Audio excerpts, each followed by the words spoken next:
Bonsoir, Rémi Godard, donc premier adjoint de la ville de Beaufort en Anjou.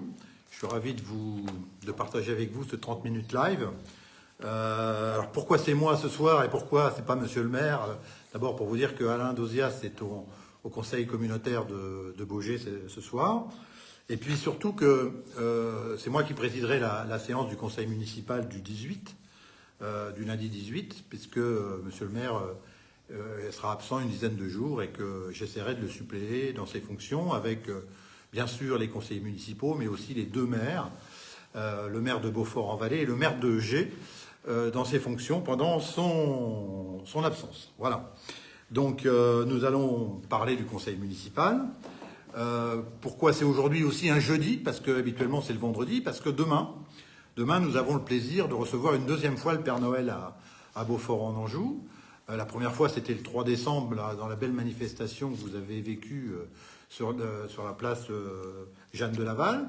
Et puis demain soir c'est le Noël des agents. Et donc on aura à peu près 120 personnes qui viendront profiter du Père Noël et des enfants et des petits et des grands qui viendront à la rencontre du Père Noël dans cette manifestation.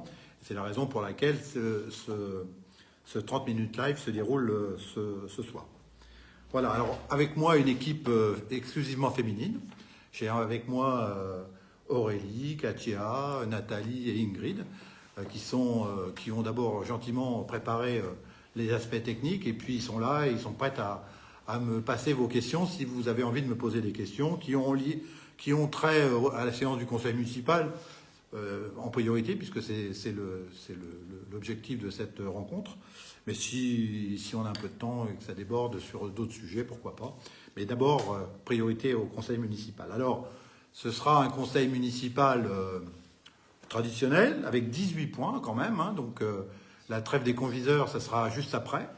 Pour l'instant, on va travailler ce lundi au conseil municipal sur 18 points, dont des points relativement importants que je vais vous détailler.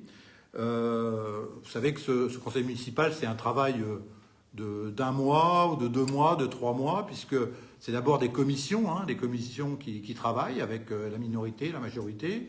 Puis ensuite, il y a des propositions de fait, il y a des décisions actées par le bureau municipal, par les maires.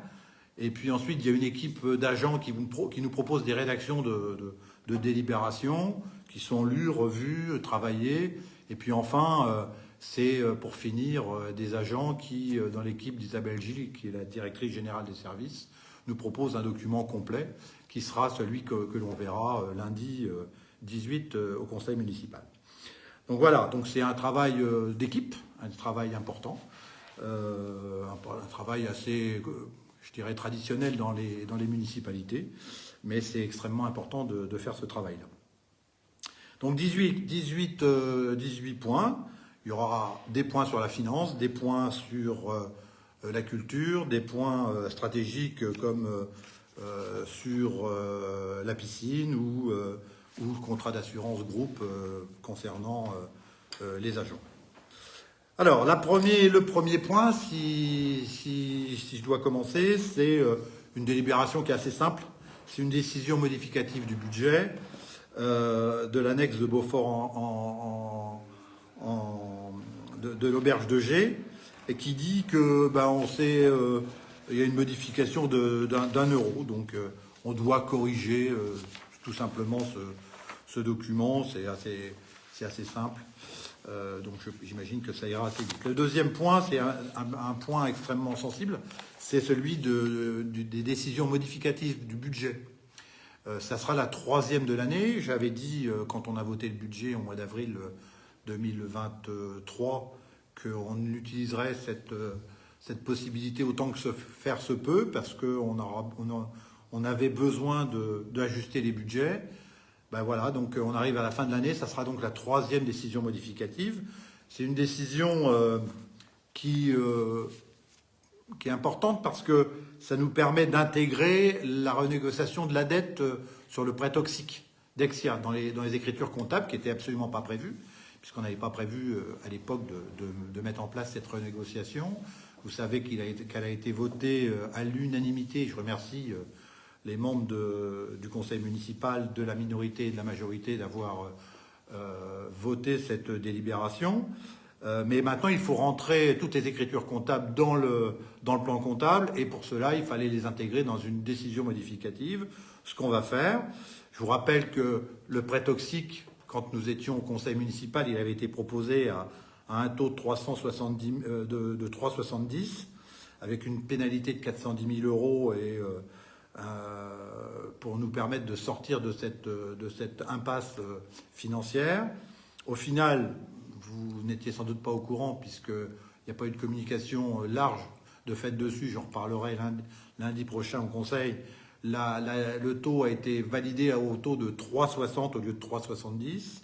La pénalité a été négociée pour un montant de 355 000 euros au lieu de 410 000 euros, donc 65 000 euros de gain, ce qui au final, par rapport à ce qu'on avait imaginé au conseil municipal, nous donnera une somme qu'on ne versera pas, ça c'est 130 721,62 euros. C'est des taux fixes, et donc on a donc négocié pied à pied, pas à pas, sur ce prêt jusqu'au bout, et voilà, la négociation a abouti là-dessus. Donc on aura des écritures sur la renégociation de la dette à mettre à l'ordre du jour. On aura aussi à ajuster divers crédits sur des lignes qu'on avait soit sous-estimées, soit surestimées. Donc on détaillera cela lors du conseil municipal. Et puis on regardera également la hausse ou la baisse des crédits pour chacune des lignes, pour nous permettre d'avoir, d'intégrer par exemple le filet de sécurité de l'État qui nous a versé 211 401 euros, donc qui rentre dans nos comptes. Mais en même temps, donc ça c'était une bonne nouvelle, on vous avait dit qu'on ferait la demande. Donc la demande a été acceptée, il a fallu négocier, il a fallu travailler avec les services de l'État, mais c'était important de pouvoir toucher ces 211 000 euros. On ne les avait pas mis dans le budget, donc on va les mettre. Par contre, il y a des lignes où on avait imaginé, par exemple, d'avoir plus de recettes. Notamment, c'est une ligne sur les droits de mutation, où on aura moins de droits de mutation, puisqu'il y a eu un peu moins en cette fin d'année, un peu moins de construction. Donc, assez justement, on diminuera. Et puis, il y a l'État qui nous versera 100 000 euros de moins sur des compensations fiscales. Alors, c'est un peu technique. On avait imaginé que ça soit 200 000 euros. Ça a été le cas en 2022, donc on avait repris la même somme.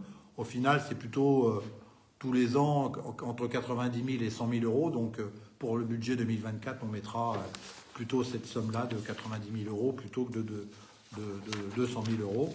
Voilà un peu cette délibération qui sera mise au vote, et qui nous permettra d'aller conclure ce budget 2023 qui a été un budget, comment je vais vous le dire ça, compliqué, mais en même temps qui nous a obligés à revoir la totalité des lignes, à regarder euro par euro ce qui s'est passé. On a, vous savez, trouvé des sommes à payer non budgétées. Bon, voilà, c'est fait.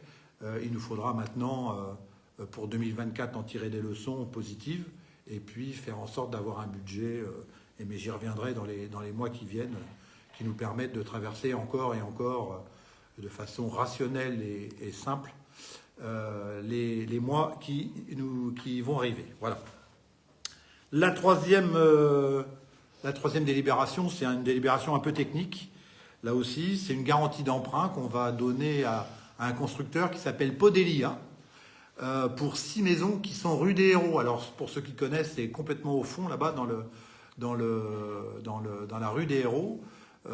C'est 6 appartements, c'est un lot de maisons là qui est mis en place, et quand la négociation avec l'équipe précédente s'est menée, il s'est agi de garantir le prêt à hauteur de 70%, ce qui est une délibération parfaitement normale, légitime, qui se fait dans toutes les collectivités avec tous les bailleurs sociaux.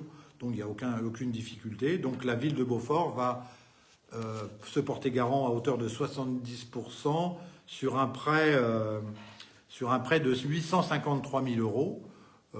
Et ça rentre parfaitement dans les cordes de ce qui doit être fait actuellement sur le sujet. Donc Podelia construit 6 logements. Si vous voulez marcher du côté de la rue des Héros, vous les verrez au fond de ce lotissement. Il y a 6 pavillons. Voilà. Le récapitulatif des autorisations et programmes de crédit de paiement, c'est la délibération numéro 4. Donc qui dit que on a aujourd'hui 3 APCP, des autorisations de paiement et les crédits de paiement. Donc on a la vidéoprotection, on a les chapelles rayonnantes et on a les travaux conservatoires de l'Hôtel-Dieu. Sur la vidéoprotection, on avait inscrit 122 700 € pour le budget 2023. Il a été mandaté 115 724 € au 30 novembre. Et pour la fin de l'année, la totalité des 122 700 € seront dépensés. Donc la vidéoprotection, nous n'aurons plus cette APCP pour l'année 2024. Pour les chapelles rayonnantes, il avait été inscrit la somme de 160 000 € au budget. Il a été dépensé 126 072,82 €. Là aussi, les dernières factures sont arrivées, on est en train de les payer. Et donc, j'imagine que pour l'année prochaine, il n'y aura plus non plus d'APCP sur les chapelles rayonnantes, sauf si on démarre un lot de travaux. C'est le budget 2024 qui vous sera proposé, on verra ce qui sera dedans. Ensuite, il y a une troisième catégorie, c'est les travaux conservatoires de l'Hôtel-Dieu. On avait inscrit 15 000 €.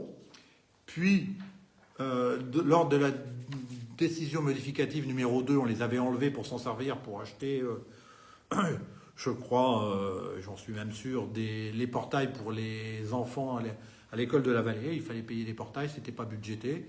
Et donc, on a enlevé l'étude sur les 15 000 € sur l'Hôtel-Dieu probablement qu'en 2024, nous aurons toujours cette ligne de travaux sur l'Hôtel-Dieu, puisque on a imaginé avec la DRAC la possibilité de travailler en 2024 pour mener des travaux de conservation minimum pour éviter de continuer de dégrader ce local. Voilà. Pas de questions, tout va bien mesdames? Des questions qui arrivent. Alors je sais pas, je vais continuer la 5 et puis vous me direz les questions. Pour la délibération numéro 5, c'est une délibération qui est simple et qui est récurrente tout au long des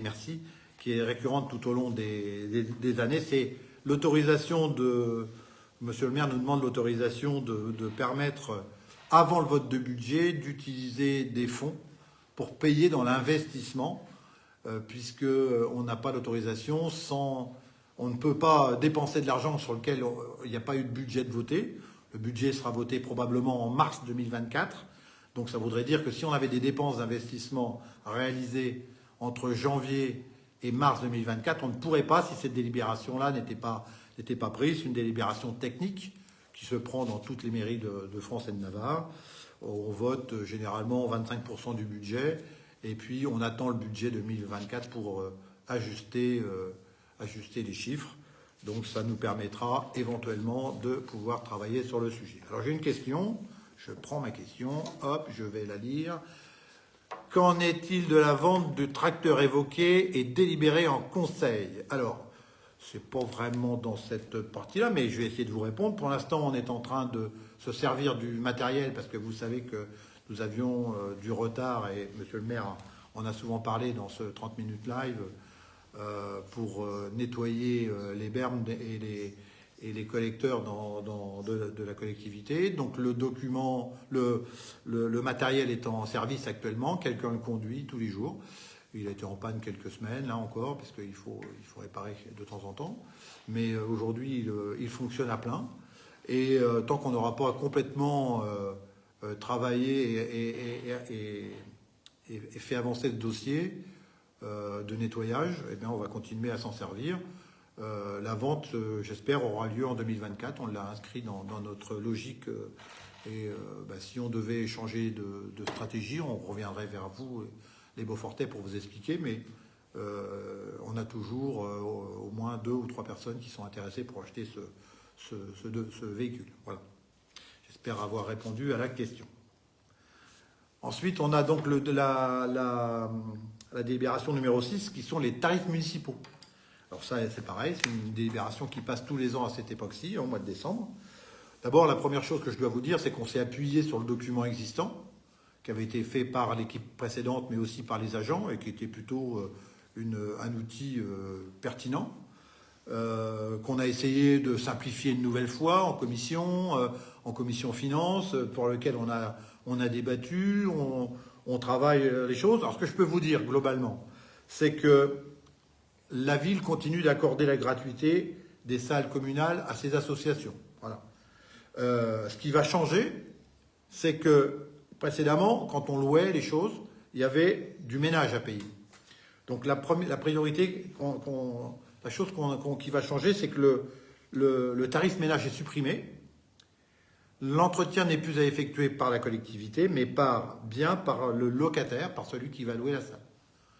Donc l'idée, c'est que ça coûte moins cher à la collectivité, mais aussi moins cher aux locataires, puisque quand ils feront le ménage, eh ben, ils auront gagné le prix de la location. Donc tout le monde est gagnant, et la collectivité, parce que ça coûte des sous d'aller faire le ménage, et le locataire, parce qu'il fera le ménage. Alors si c'était pas bien fait, ben, effectivement, là, on a prévu de mettre en place des cautions, des pénalités. Tout ça sera écrit et explicité. Il n'y a pas de raison que ça ne marche pas. Hein, mais si quelqu'un ne jouait pas le jeu, ben on aurait des armes pour faire en sorte d'aller faire le ménage à la place du locataire, mais aussi de lui faire payer son ménage. Et là, ben, on aura une délibération qui va mettre en place un montant, un prix, selon que ce soit un agent de catégorie A, B ou C, un prix d'heure. Donc s'il y a des hommes ou des femmes qui vont faire le ménage à la place du locataire, ben, ils paieront le juste prix, hein, le prix qu'on aurait dû, la collectivité aurait dû faire. Voilà. Ensuite, on a une modification qui est importante, hein, parce que c'est en raison de la mise en place du plan de sobriété énergétique. Les salles Anne de Melun et Gabriel Boussard seront ouvertes à la location uniquement entre le 1er mai et le 15 octobre. Ces deux salles qui sont des salles extrêmement énergivores en fluide, que ce soit du gaz ou du fioul, du mazout ou de l'électricité, ne seront pas ouvertes à la location pendant l'hiver. Voilà. On dit que ces deux salles seront louées simplement entre le 1er mai et le 15 octobre. Voilà. Et puis ensuite, eh ben, on regardera salle par salle, hein, quels sont les tarifs appliqués, avec des augmentations toutes simples qui suivent un peu le cours de la vie, tout simplement. Hein. Ça va jusqu'au prix des photocopieuses, voilà. Donc c'est ensuite... donc la grande nouveauté, c'est effectivement, c'est entre le ménage et les périodes de location des salles. Sachant que nous délibérerons sur le coût horaire des agents, donc je vous l'ai dit tout à l'heure. Pour un agent de catégorie A, 1 heure, c'est 49,08 €. Pour un agent de catégorie B, c'est 36,09 €. Et pour un agent de catégorie C, c'est 28,19 €. Donc vous voyez, si quelqu'un vient faire 4 heures de ménage à 2, eh bien, vous multipliez 28,19 multiplié par 4 heures. Hein. Voilà ce que ça coûtera au locataire qui aura été négligent. Voilà, c'est bien pour tout le monde que tout le monde se responsabilise dans les salles. Chacun doit faire un effort. Ensuite, nous aurons un point sur une demande de subvention pour le musée Joseph Denet. Donc là, on va demander de l'argent à la DRAC, au département. Donc on va demander 4 000 et 6 000 €, soit 10 000 € pour le musée. Hein. Donc j'imagine qu'on sera tous d'accord pour demander de l'argent aux collectivités qui ont la gentillesse de nous accompagner pour le musée Joseph Denet. Donc c'est Benoît Baudry qui nous fera part de cette délibération. On aura également une demande de subvention d'investissement pour le musée Joseph Denet, une deuxième, donc c'est une autre partie de demande. La première, ça sera pour le département 1 875 €, et puis la DRAC de l'État et la DRAC région, 2 fois 1 500 €. Et donc ça nous donnera là aussi, des possibilités pour faire fonctionner de l'investissement sur le musée Joseph Denay, qui est un musée, comme vous le savez, qui est une très belle, un très beau bâtiment avec des belles œuvres à l'intérieur et qu'il faut continuer à faire fonctionner le plus possible. Donc, demande de subvention pour le musée. Nous aurons en point numéro 9, donc on est à la moitié, l'approbation des nouveaux règlements intérieurs pour l'accueil des loisirs des mercredis, vacances, du ticket sport et de la restauration scolaire. Bon, donc c'est un règlement qui a été, comment dirais-je, remis à jour.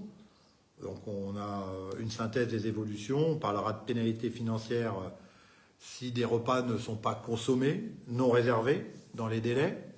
Hein, par exemple, il faut savoir que en tout début d'année, le premier jour, il y a eu 60 repas qui ont été servis non réservés. Ça veut dire qu'il faut que les agents prévoient à chaque fois des repas supplémentaires. C'est une quinzaine de repas par jour, hein, qui en moyenne est entre 10 et 15 repas qui sont commandés en supplément pour faire état, pour pallier à la difficulté des gens qui soit oublient, soit sont négligents, soit ne veulent pas commander à temps. Et donc on a imaginé sensibiliser là aussi les consommateurs, les usagers, parce que c'est bien pour la planète, c'est bien pour des économies et c'est bien pour l'anti-gaspi. Il n'y a aucune raison de jeter des repas, ça ne fait plaisir à personne. Voilà. Ce que j'avais à vous dire sur cette partie-là. Et puis il y a une question. Alors, est-il prévu un nouveau policier municipal? Alors, c'est pas complètement dans le sujet, mais je crois que Monsieur le maire vous a répondu à cette question la fois précédente. Je ne crois pas, j'en suis sûr. Il nous a dit lors du dernier live que cette question était à l'étude. Elle l'est toujours. Elle le sera jusqu'à temps qu'on ait décidé. C'est-à-dire que pour l'instant, on travaille avec le directeur général des services qui est en train de nous proposer des alternatives, des solutions, des choix. Et donc, on va d'abord travailler en bureau municipal la question, et puis ensuite avec l'ensemble de la majorité, mais aussi la minorité, pour regarder ce qu'il est bien de faire pour ce policier municipal, hein, qui effectivement nous fait défaut aujourd'hui, hein, mais il faut regarder comment on s'organise. Je dois vous dire par exemple que actuellement les élus pourvoient à son départ sur une chose qui n'est pas drôle à faire, hein, c'est d'aller pour fermer les cercueils quand il y a des décès. Et donc souvent les élus qui sont non en activité, hein, les gens qui sont plutôt en retraite comme moi, eh bien, on est sollicités pour aller dans les pompes funèbres, fermer les cercueils et apporter les documents administratifs. C'était un travail qui était fait par le policier municipal. Ça ne l'est plus aujourd'hui puisqu'il n'est plus là. Et donc on est en train de regarder. Donc la question n'est absolument pas tranchée, ni dans un sens, ni dans un autre. Donc tout est ouvert et à nous de prendre la bonne décision pour la ville de Beaufort. On reviendra vers vous dès qu'on aura pris cette décision. Voilà, j'espère que j'ai répondu à votre question. Ensuite, on a l'approbation des... Alors ça, si je vous l'ai dit, la numéro 9, je viens de vous en parler. La numéro 10, c'est la participation communale aux frais de fonctionnement de l'école privée pour 2024. Là aussi, c'est une délibération qu'on passe tous les ans, hein, et qui dit que le forfait sera, pour 2024, pour l'école privée, sera pour la maternelle de 1 606,75 €, soit 321,35 € par enfant pour chacune des 5 périodes intervacances. Pour les enfants élémentaires, c'est 413,66 €, divisé par 5, c'est-à-dire 82,73 € par enfant pour chacune des 5 périodes intervacances. Voilà ce qu'on devra décider, valider avec l'ensemble des collègues du conseil municipal. Nous aurons une délibération, ça sera la numéro 11, concernant le tarif de la restauration scolaire. Là, c'est Régis Prudhomme qui interviendra et qui nous proposera ce qu'on a fait depuis qu'on est aux affaires, c'est-à-dire d'augmenter les prix selon ce que nous propose Restoria. Le 1er septembre 2023, il y avait une hausse de 0,827% qui nous avait été proposée, qui n'a pas été appliquée parce que la somme était de quelques centimes sur le paiement et donc on avait estimé que ce n'était pas nécessaire. Le 1er décembre, on a une nouvelle hausse de 0,801 €, donc ce qui fait un total de 1,628. Là, on va l'appliquer, c'est 1,628 à compter de décembre, je crois. Et ça nous permettra de coller à l'actualité de Restoria et d'augmentation des tarifs de la restauration scolaire. Voilà. Ensuite, nous aurons une délibération, là aussi, qui est un peu traditionnelle en fin d'année. C'est celle de la dérogation au repos, et non pas au repas, au repos dominical. Donc, la loi du 6 août 2016 a modifié les principes au principe de repos dominical. Le principe suivant a été acté en lien avec les besoins des commerces locaux.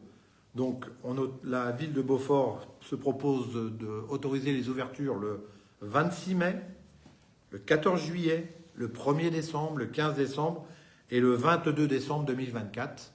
C'est des dates qui ont été vues avec les commerçants locaux. Hein. C'est un travail qui a été mené par Bénédicte Penn. C'est voilà, les 5 dates qui, je rappelle, sont le 26 mai, 14 juillet, 1er décembre, 15 décembre, 22 décembre 2024. Voilà. Ensuite, on a une délibération sur les lignes directrices de gestion d'avancement de grade. Alors, c'est une délibération extrêmement technique. Je vais aller assez vite pour vous. Pour le conseil municipal, j'essaierai d'expliciter un tout petit peu plus. Il s'agit d'une délibération qu'on passait tous les ans, qui revenait chaque année. L'objectif, c'était de dire voilà le pourcentage d'agents qu'on pourrait faire progresser dans leur métier en termes d'échelon, de grade. Ça s'appelait le ratio promu. Donc on votait un pourcentage tous les ans. Là, on va essayer de proposer une délibération qui dit on accepte de faire 100% de promotion, sous réserve d'avoir et les fonds et des besoins pour ces augmentations de grade et d'échelon. Vous voyez, on renverse le schéma. Ça nous fera passer une délibération une seule fois, elle est pérenne. Ça ne changera rien au final pour les agents. Simplement, ça nous évitera tous les ans de reposer la même question au conseil municipal. Et ça nous fera gagner et du temps et de l'énergie. Voilà ce que je peux vous dire sur le sujet. Ensuite, on aura la délibération numéro 14, c'est le recours des techniciens du spectacle à Vial-Guzo. C'est une délibération qui nous permet d'embaucher des intermittents du spectacle. En délibération numéro 15, mise à disposition d'un agent au profit du CCAS. Donc là, c'est pareil. Madame Christine Desmaux a été mise en disposition du Centre communal d'action sociale. Et donc, on renouvelle cette mise à disposition qui est à hauteur de 20%. C'est ce qui se fait traditionnellement tous les ans. Alors, on arrive à des délibérations un peu plus corsées, hein, plus difficiles, plus structurante pour la collectivité, c'est l'assurance statutaire. C'est le point numéro 16.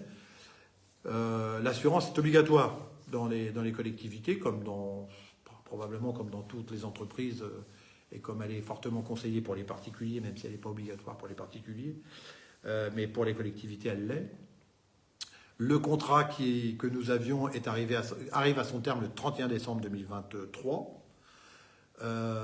Nous avons été prévenus par l'assureur. Nous avons mandaté, comme beaucoup de communes du Maine-et-Loire, le centre de gestion 49 pour nous trouver aux collectivités dans leur ensemble une nouvelle assurance. Le centre de gestion 49 a ouvert pour les collectivités le dossier, a fait des appels d'offres. L'assureur, ils nous ont trouvé une assurance. C'est le même que celui de l'année dernière. Le téléphone sonne chez monsieur le maire. Mais ça, c'est pas grave. Et donc, nous allons devoir valider cette assurance. Je détaillerai lors du conseil municipal les plus et les moins sur l'assurance en amont et en aval. Et puis, voilà ce que j'ai à vous dire sur cette délibération qui est la délibération numéro 16. Nous aurons un nouveau dispositif argent de poche pour les vacances les vacances d'avril, février, avril et automne. Donc on va passer un dispositif argent de poche. C'est Philippe Estrade qui pilote le dossier et vous savez que ce dispositif plaît beaucoup aux jeunes de Beaufort. C'est la raison pour laquelle nous allons continuer ce dispositif. Et on vous propose une délibération qui sera une délibération qu'on vous a proposée en 2023 à chaque événement. Là, on vous propose de le faire pour les petites vacances de février, d'avril et d'automne. Comme ça, on aura une seule délibération et puis on décidera si on les met en place ou pas au cours de l'année 2024. Mais l'objectif, puisque ça plaît beaucoup, c'est sans doute de continuer à mettre en place ce dispositif. Et puis le dernier point que nous aurons à évoquer, c'est un point qui concerne Pharéo. Nous allons proposer au conseil municipal de voter un avenant relatif à l'exploitation du centre aquatique. Alors, c'est assez simple. La municipalité précédente avait mandaté un cabinet qui s'appelait le cabinet Shining. Il a été sollicité en juin 2022 pour une réflexion sur les modalités de gestion de Pharéo. Il a rendu son rapport en mai 2023, après qu'on ait fait plusieurs relances, parce qu'on savait qu'il y avait une date butoir. Bon, c'était déjà un peu juste pour relancer une DSP, donc il faut à peu près 7 mois pour relancer une délégation de service public, ce que nous avons actuellement. Et donc nous allons, en toute légalité, reporter la DSP de 10 mois. Et c'est ce qu'on va vous proposer de voter dans le conseil municipal, de façon à pouvoir décider quel type de suivi nous allons mettre en place pour Pharéo. C'est Amélie Minard qui vous parlera de ce sujet-là. C'est un sujet qu'elle connaît particulièrement bien. Le dossier est particulièrement bien suivi. Il n'est pas simple, mais ça on le savait quand on arrivait aux affaires. Et l'objectif, c'est de nous laisser un peu de temps jusqu'au 31 juillet 2024 de façon à pouvoir mettre en place le nouveau suivi de cette piscine. Voilà. Alors ça sera soit une délégation de service public, soit une mise en marché, soit une régie. On a un peu avancé sur le sujet au niveau de la réflexion, mais il nous faut maintenant travailler avec rigueur. On a mis en place, on va vous proposer de travailler avec un cabinet, puisque c'est comme ça qu'il faut procéder. Et voilà le dernier sujet que nous aurons à voter sur le conseil municipal de lundi prochain. Voilà, j'ai une question. Comment comptez-vous responsabiliser les habitants de Beaufort sur la propreté de notre commune? Ça c'est une très très bonne question. Merci à celle ou celui qui a bien voulu me la poser. C'est Madame Méaude. Bon, ben merci Madame Méaude de cette question. Alors comment on va faire? D'abord, vous le savez, c'est pour nous c'est une de nos priorités, de faire en sorte d'avoir une ville accueillante, plutôt propre, plutôt sympa, simple, mais qui nous permette de vivre en bonne harmonie.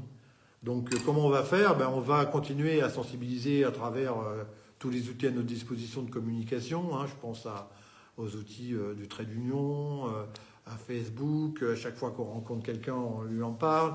Vous savez qu'on a fait une journée avec les enfants et le CMJ qui ont bien voulu participer à une opération de nettoyage au mois de septembre, je crois, ou octobre, ou au tout début octobre. Donc tout ça, ça s'est fait. On va continuer, on va essayer de sensibiliser.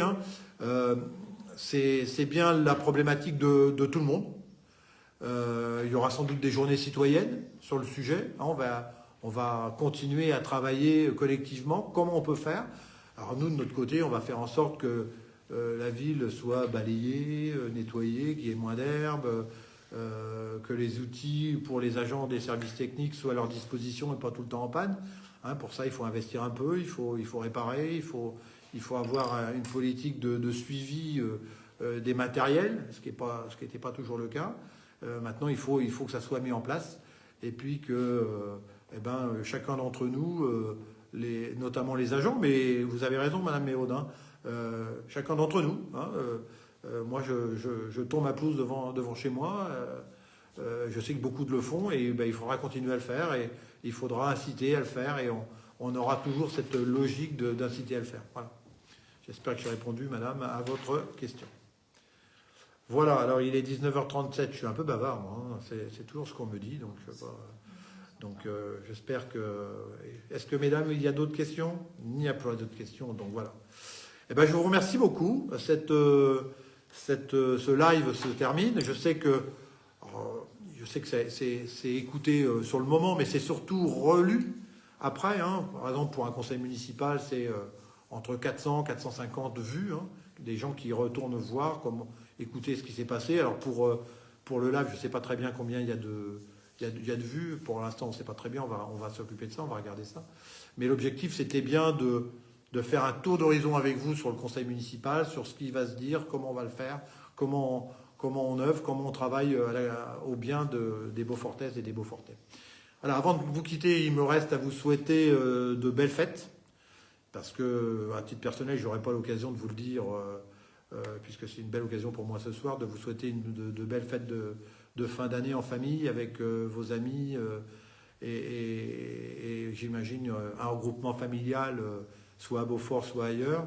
C'est le moment de faire ce qu'on appelle la trêve des confiseurs. Hein. Donc profitez bien de ces moments-là. Et puis on se retrouve d'abord lundi au conseil municipal et puis en 2024 pour toutes les actions que nous mènerons au sein de cette collectivité. Merci beaucoup à vous et je vous souhaite une très belle soirée. Au revoir.